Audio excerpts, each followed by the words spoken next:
টুকরো টুকরো এই ছবিগুলো মিলেই গল্প, সাকিব আল হাসানের সেরা হওয়ার গল্প, দূর দেশে বাংলার বাঘের গর্জনের গল্প। সাকিব এমন একদিন দুই বিভাগে তার অসাধারণ পারফরমেন্স দেখালেন যেদিন ক্যান্ডিতে জলজল করেনি বাংলাদেশের নিশান। সাকিব চোখে আঙুল দিয়ে দেখিয়ে দিলেন অলরাউন্ডিং পারফরমেন্স কেমন হতে হয়।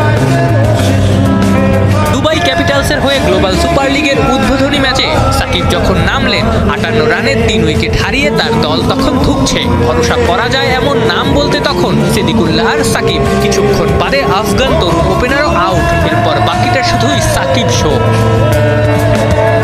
শুরুতে সময় নিয়েছেন, এক সময় 20 বলে সাকিবের রান ছিল 20। চোখের সমস্যায় জর্জরিত ফিতা কামড়ে হেড পজিশন ঠিক রাখতেও সংগ্রাম করেছেন। সেই সংগ্রামকেই এরপর শক্তি বানিয়েছেন এক সময়ের বিশ্বসেরা অলরাউন্ডার।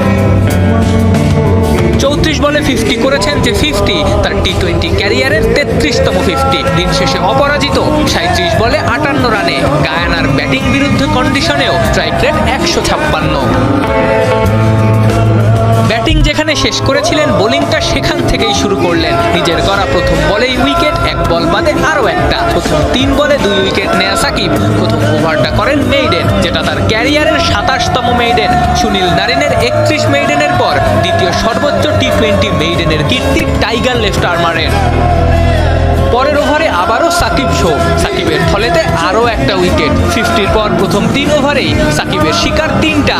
চতুর্থ ওভারে আরও একটা বোল্ড। 4 ওভারে 13 রানে সাকিব নিলেন 4 উইকেট। কে বলবে এই সাকিব কিছুদিন হলো ফিরেছেন বোলিং অ্যাকশন শুধরে। ওই যে বলে না, অস্ত্র জমা দিয়েছেন, ট্রেনিং না।